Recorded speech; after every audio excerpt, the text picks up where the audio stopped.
I want to thank all of you for coming to help celebrate my big birthday. And I've told my children several times in their lifetimes that I've had a very happy, blessed life, and you all are the reasons. I don't want to go blank here now. I've laughed a lot more than I've cried. I've had good health and a wonderful, wonderful family, and I'm thankful for all of you. And that's about everything I have to say. Thank you for me. I love you all so much. You're all.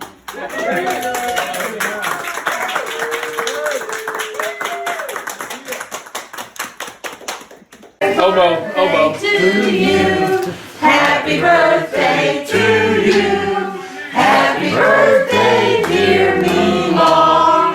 Happy birthday to you.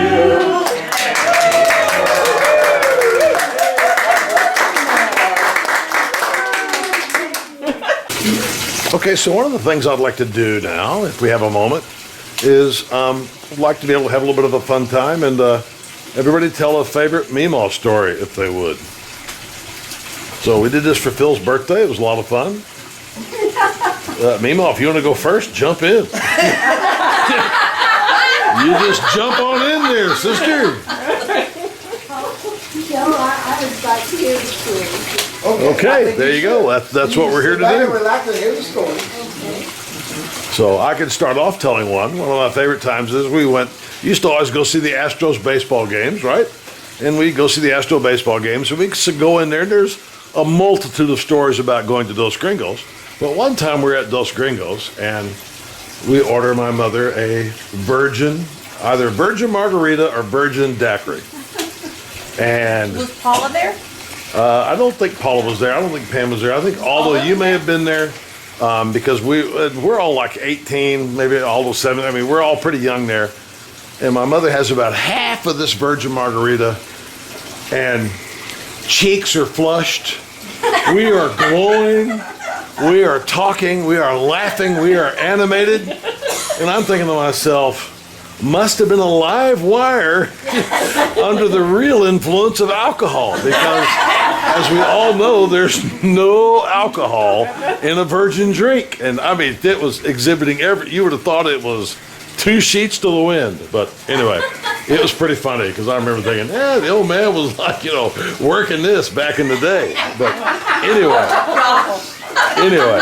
sorry. I'll start with that one just to set the bar. Go ahead, sister. Okay. So, Marcy was in college, in Baltimore. Yep. So I take Mom, and we go to Baltimore to visit with Marcy. So I had the rental car. First we go to New Jersey on the way to Pennsylvania. That's always. Yeah. Take this bridge! Take this bridge! Yeah. Some of those bridges are the river of no return there. So that was education. Anyways, we come back, and we have a nice time, and we do all the stuff, and so we go to the hotel. 2 double beds. I'm like, okay, so we went in. I said, all right, so Marcy, where are you going to sleep? She goes, well, all I know is I'm not sleeping with Memaw because she doesn't wear underwear to bed.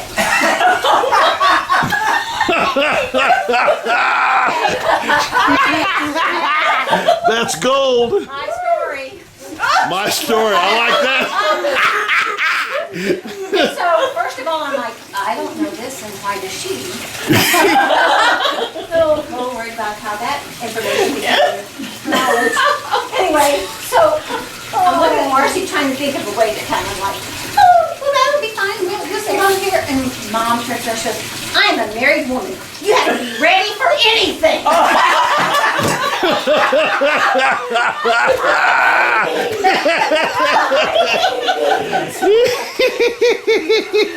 She was right.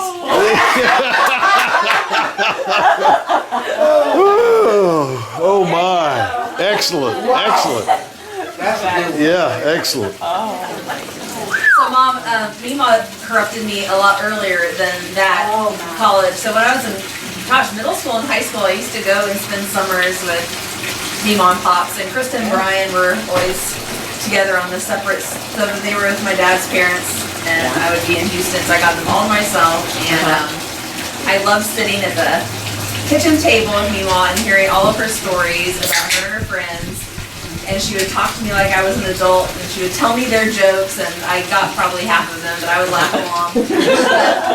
One time she told me this joke of her, I don't even remember who you were with, but you were sitting outside of someone's house, and this car drove by, and it was a family, and there were a lot of kids in it, and so many kids that the driver, who was the father, almost didn't fit. And Memaw looked over at whoever friend she was with and said, "He about fucked himself out of a seat." And she told me that and then said, "Don't you tell anyone I said that." And of course, I told everybody. I'm so proud of my grandmother.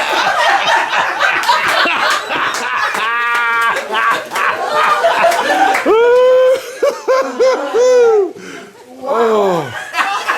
Woo! Speaking of a live wire. Really? Woo! Damn, sad. Don't deny it, Memaw. Not yet. Oh, my. Well, Debbie, top that. Well, you know what? Memaw has always had the one-liners and the cut. You know, I mean, just always had the. I had just, I guess maybe recently read Barbara Bush's book, and then I remember reading it, and things that she would say just reminded me of Memaw. And shortly after, Memaw met Barbara Bush in the elevator coming down from in the hospital, right? Right, yes. And I thought, I mean, those two, the wit and the, just the parenting with just the wise words in a nutshell, I think was really, really special. And then, I mean, just always just gracious kindness and forgiveness when I nearly burned your kitchen down, too. You know those little burner covers that we used to have, and I can't remember why I was in the house by myself, but Memaw said, "Nick, can you just help yourself to anything in here, and just this is here, and this is here, and also, okay." So I was timing my getting ready, I guess, to go meet you all, Right. and I just turned on the oven. And I guess I had turned on the stovetop instead. Well, the burner covers didn't turn with the temperature. I didn't remove the burner covers. Well, there's that. I can't help you with that. So I went back in the bathroom to start kind of getting ready and laying my stuff out. I'm starting to smell something. I come around. Flames are coming up through the burner covers. And I mean, I don't think an alarm went off or anything, but I mean, it was really. I can't even tell you. There's the thoughts that ran through my mind of what is going to become Yes. of it. But as usual with Grace, it was just fine, and Memaw got a big laugh out of it, so it was fine. Indeed. That's what she said. That's what she said. I could use some new burner covers. Because these are melted down to nothing. I know, right? Well, I'll tell Krista's story because she had to leave, but hers is also underwear related. After you had your hip surgery, she said that your scar was bothering you, and so you asked her to go get you new underwear that wouldn't rub, and so Krista got you the brightest, stringiest underwear, and you said, "That's perfect." And you ended up wearing it to her wedding. She remembered that. Mother has a long history with underwear. Yeah. Or lack thereof, apparently.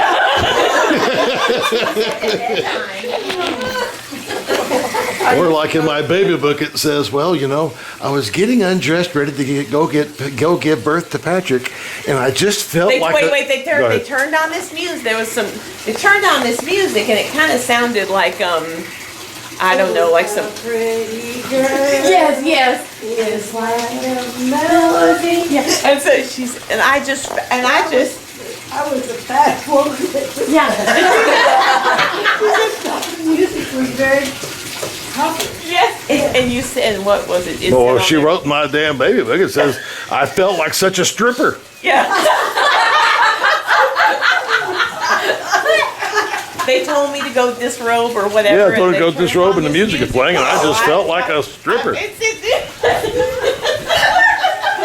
feel like a stripper if they were 9 months pregnant in Houston, Texas. Yeah. In September. Yeah. Strip it all off. Yeah, with Patrick. Yeah. The dome. Yeah. Yeah. So have we talked about the OSU panties yet? No? I was busy in the kitchen being responsible. That's my story. I'm sticking with it.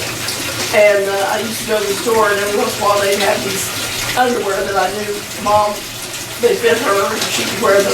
And I would just see what colors were in style. And one year they were OSU orange, just shine in the dark orange. And I bought a pair of those and brought them home and gave them to her.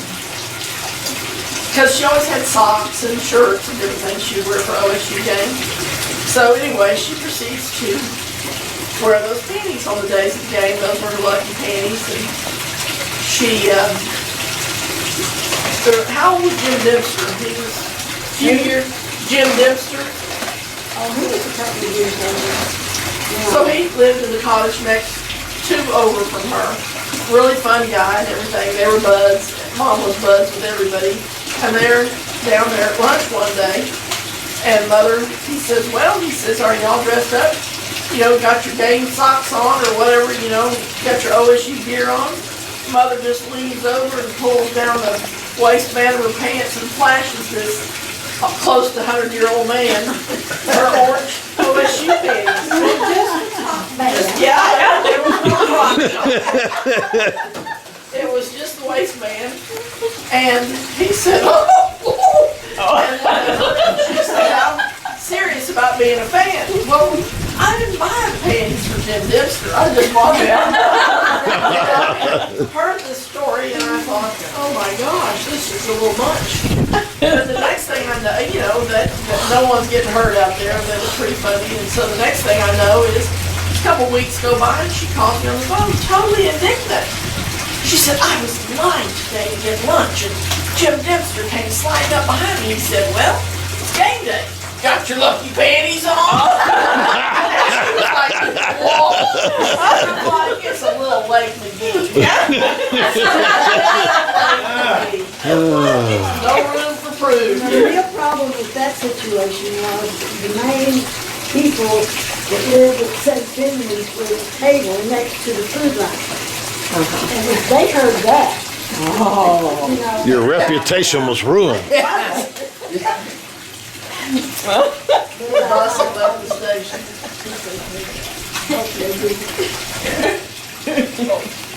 Pam had talked about Memaw being a big OSU fan, and when I met Memaw, she seemed pretty normal, and I knew they were pretty loyal Houston Astros fans, and not long after I'd gotten to be part of the family, even known to the family, some guy makes a stupid ass play for the Astros, and Memaw pops it. Stupid son of a bitch!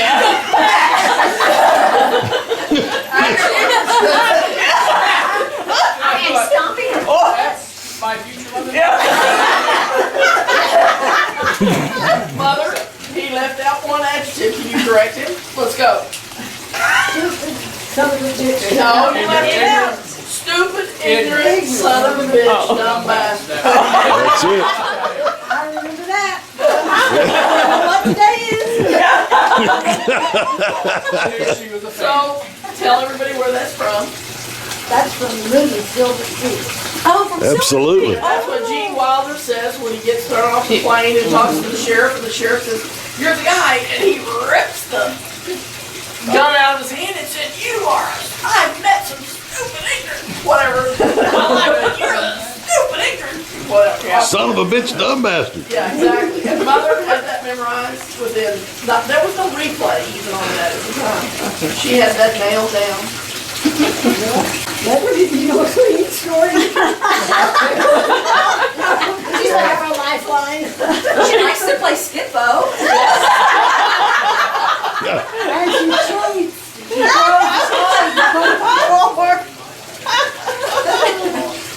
Oh, well, we were in Ireland. And they would bring whole milk in these little bitty containers if you ordered coffee. She wanted everybody to order coffee, and then she took all the milk and just opened those up and Was it sucked cream? that whole cream down. Was it cream? It was cream. I had the best milk in Ireland that Yeah. I've ever had anywhere. It yeah. was just richer than this. And so she and Dick decided that night they were gonna, the menu for the restaurant, they were gonna have this, I don't know what kind of soup it was supposed to be. But they both got it. And they took one bite and she nearly blew hers across the table. It became known as barnyard soup. And The Irish are not known for their we cooking. were sitting at a table for six. And other than Dick and Debbie and Shirley, I don't know who we were at the Well, that table. was our, Oh, that's right. anyway, The Molly rest and of these people were from New York City. Dick and I didn't care. We were the only ones who had the soup for breakfast. And it was obviously lamb or mutton or something from the barnyard. Yeah. We were right. from then on, it was nothing but barnyard soup. I remember that. And another trip, we were in Italy, and this is, we had this room, we were traveling students for Shirley on that, in my family, or something. Anyway, it was small. And we walked in, and the beds were about this wide, and about as long as that table. And we both looked at them, and I was trying to find a picture of it, you know, I took one. We both started laughing because we said neither Paul or Dick could fit on either one in the bed. Yeah.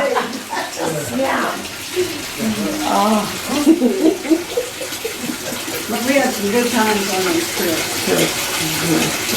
After going with y'all to Ireland, Molly and her friend, Catherine, I thought, went, Oh, no, that was No. Louise. oh, that's right. Molly, And I went to Dick and Debbie and Molly, my sister-in-law, and her friend from Washington.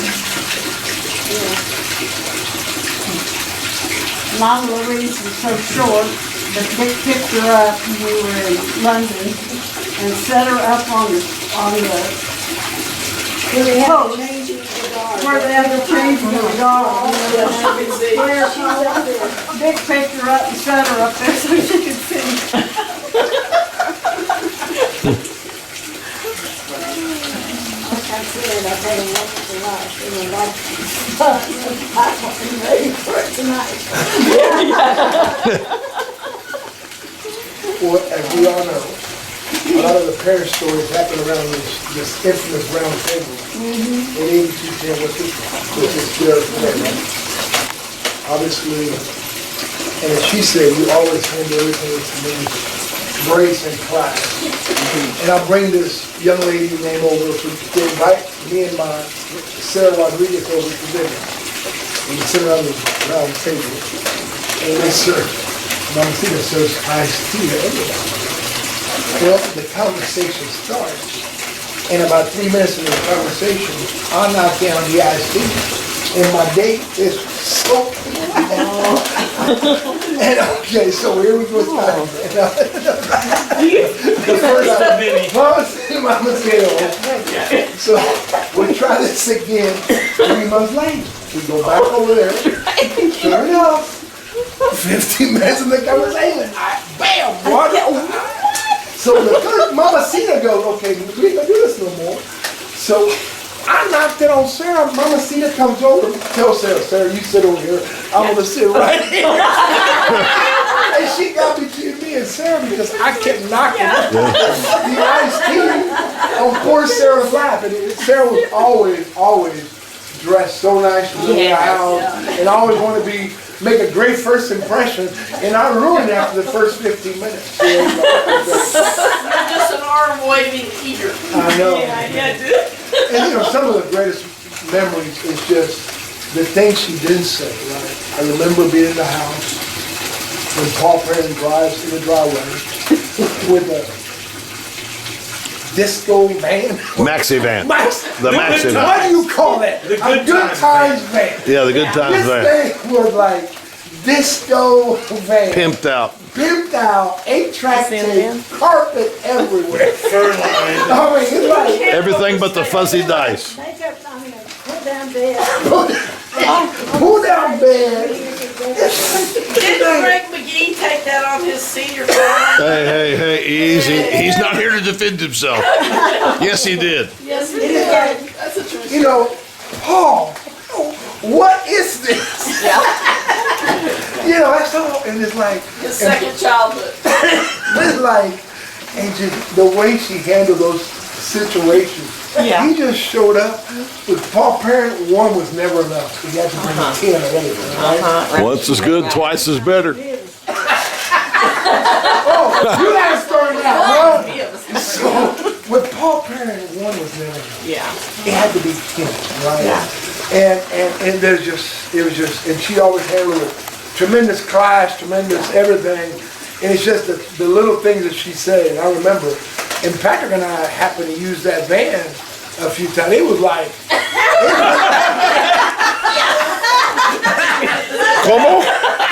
¿Cómo se llama? it was like, we used to, that was I mean, everybody wanted to try Paul Perrin's van. It was cool.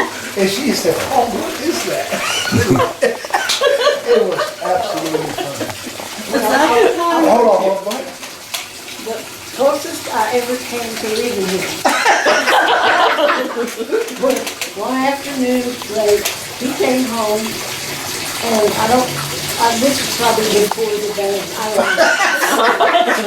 It was late afternoon on Friday, and we were expecting Pam home, and he had from college, and he starts bringing in these suits. Bringing in what? Suits. Suits. 10. Size 50, What? whatever. And I'm watching it. I said, where have you been? Yeah. What are you thinking of? And he said, they were on sale. This is going out of business, $39 a piece. I don't care if they were a dime a piece. Nobody needs 10. And some of them were Ugly. ugly. We have a word for this meme on now. It's effing ugly, or otherwise known as fugly. We just call it fugly. Well, they were. Dukes of Hollywood. No, Not oh Dukes? no, that Dukes was just Taylor. Yeah. I Dukes loved of Biohazard. These were double knits and Stop there. leisure suits. The lapels were as big as the But they pant were legs. white. I just pitched a fit. And he just kept walking in and hanging in the Bringing it closet. Yep. And I said, movie stars don't buy 10 suits at a time.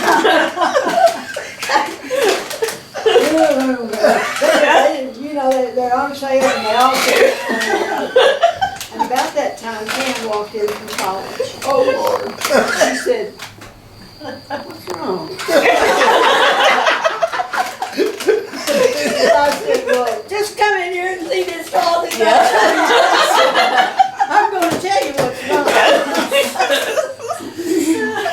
Oh, bless his heart. Bless his heart. I want you to tell a story about the dog hurting her side on the screen door. Pico, Pinocchio. Okay, Paul is shaving, getting ready to go to work. The kids are gone from home. We have Pinocchio, and she was just a warm, funny dog. So shepherd dog with a curly tail. And our back door was a screen. Just a minute. Don't turn off the stage light, we're on stage right now. Really? I didn't do it. Had a screen. No, it had a door that was half screen and half wood. Yeah. And so anyway, the screen had come loose down at the bottom of it. And it was just a little, I didn't know that Pinocchio had learned to bang her paws on that and go right on outside. So, this happened. She comes back in, and I'm standing there talking to Paul while he's shaving, and Pinocchio caught her flank on the torn screen. And she had blood coming down her side. I said, oh no, and I picked her up and held her like this, and I said, oh, and got stuff and dried her all off. I said, oh, she needs stitches. I'm going to have to take her in for stitches. Paul never denied me anything. It was always, oh, that's a nice new dress. Why didn't you get two?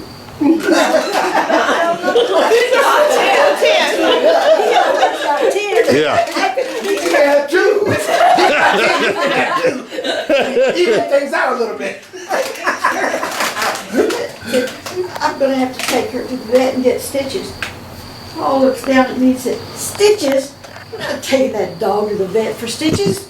Cost me $50 you take that dog to the I couldn't believe my ears. And he's up here and I'm right down here. And I got my face up in his chin and I said, let's go sit in one of your boats and talk about it.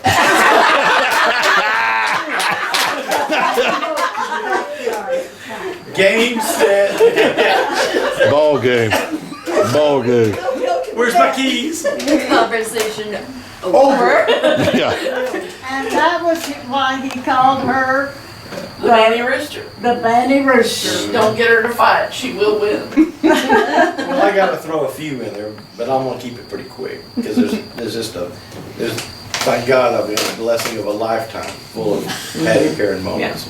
And, anyway, but, it was always remarkable. Every time we went to Hempstead, growing up, Pop with all his fishing gear and Oshman Sporting Goods, back there in the barn, and Patrick and I with all our adept fishing skills. Mom would go out there with a minnow and a cork and outfish all of us. It was just always remarkable. I don't think anybody ever caught Big George. He's probably still out there. Oh, yeah. But those were such great memories. Roy Brown. But I remember the whip was so funny, and I saw this curveball coming before the pitcher even threw the ball. I'm at the Astrodome, sitting with Margie Fry, and Dad and Mom are sitting there, and two guys came over and were sitting in Marty's seats beside us, and next thing you know, they start talking, and Pop just gets a rover, and he starts bragging about, well, I've got 4 kids, 2 girls, 2 boys, none of them ever had no arrest records, none of them do drugs, and they're doing this, and they're doing that, and, he's just talking about all the attributes and how all the kids are doing, the whole thing, and he's not including Mom in anything. I mean, he was just taking braggadocio. He was taking the rope and running with it all the way. So after about 2 minutes of nonstop, how I raised 4 great kids, Mom, who has not said a word, she stands up. She walks over there, gets right between Dad's legs, spreads them and goes, why don't you just tell them how you did all that? And I was sitting there with Margie going, I saw it coming. Oh, yeah. She's gonna get her licks in, go ahead, Julie. I was just gonna say, we had a family down there for 30 years. Yes, we did. We knew and they all knew that Paul was, he had an insurance agency. He had 2 boys, he had 2 girls, going through this routine regularly. Whoever sitting next to him. Next victim. And I think that one of the funniest times, I'm not gonna, I got 100 stories, I'm just gonna pick one out in particular, was the time that, I've never seen Mom laugh so hard. Beulah May is asleep in my bed. And she's got these huge bowling, she looked like she was bowling for dollars or something. Anyway, she's asleep, she's got her glasses on, and it looks like Maxine. on the car. I still have that And picture. she's got, yeah, you got the, and she said, and I said, Mom, come look at this. And she goes, what are you gonna do? I said, I gotta get a picture. Now this was back when you had the old crank 'em, you know, the old yellow and black Kodaks. And there was a Kodak moment. So I sneak in there and be like, man, Mom goes, what? I said, just watch. So Mom's watching me, and I sneak up and I take that picture of Beulah May. In the flash, the whole thing. And next thing I know, I see Beulah May stirring on the bed. So I took off running, and I'm looking at Beulah May as I'm running, trying to crank the picture, and I run right into the wall, the door, whatever it was. And I mean, and you know, if you go down, if you fall, this woman's laughing. I can just tell you. And you remember that? I ran right there. I thud, and of course at that time Beulah May sits up in bed like, you know, Tales from the Crypt. And now I'm really trapped. You know, here comes the bowling shoes. But it was a great moment. But one of the most, this is a great time to share this, and I've shared this with y'all, and some of y'all know about this, but back when I was dating Susan, way back in 19, I guess it was 81, 82. Yeah, whatever year, just round down. Anyway, it was my first Christmas I was going to go with her and her family up to Dallas for Christmas. And I still remember how, you know, I got up early the next morning. I was going to go pick Susan up, and we were going to drive up there and spend Christmas up there near SMU where her family lived. And Mom got up early that morning, and she got all my presents out from underneath the tree and put them in a pile, and then she cooked me breakfast. Everybody else is still asleep. And anyway, we had a nice breakfast and good talk and everything, and I walked over there and ate breakfast with Mom. I got out and loaded everything up in my car, and I came back in there, and Mom was staring out that back door window. And I can still remember walking up and giving her a hug and a kiss goodbye, you know, that kind of. I got in that car, put it in reverse, and I didn't make it to Trulon. And I mean, I just really had a tough time with it. And I'll never forget, I got over to Susan's, and she just looked at my face, and she goes, oh my God, what's wrong? I said, I got an idea. So I picked Susan up, we went on up to Dallas, we had a great Christmas Eve and a great Christmas morning, and we always had our Christmas dinners around 5 or 5:30. And the next day, I said, I got this idea, and she said, what's that? And I said, I'm going to surprise my mom for Christmas dinner. She goes, I think it's great. So had lunch with them. I left Dallas. I had that puppy loaded up. I never took my presents out of the trunk. And I just got in that car and fired it up, and Tom Cruise couldn't have caught me in his best jet. And I mean, I can still remember, just anyway, flew all the way down I-45, no speeding ticket, got there about 5 o'clock, put the car in park, parked down the street, went around, jumped over the back fence, came up the patio into the back door, and when I walked in there, coming in the back door, and Aldo sees me, and Patrick and everybody, and Mom's in the kitchen with her, you know, she's at the sink or the basin or whatever. I sneak up behind her, give her a big hug and a kiss, and that's one of the top moments of my life. Oh. And I'll never forget, Aldo comes up to me later, puts arm in and goes, man, you've done some stupid shit in your life. But he goes, this is number one, To 8210 as a child, once we had moved to Houston, Memaw would always have the circus animal, the frosted circus animal Memaw cookies. Memaw cookies. And I spent the first 8 to 10 years of my life thinking that they were called Memaw cookies and they were homemade. And then one day I went to the Frostwood Carnival, and as a prize or something, they were handing out and I was like, they copied Memaw. Yeah. This is copyright infringement. But that was, Mark and I always loved going over that because those things are like Gold. drugs or something. They're Yeah. right. The flavor, yeah.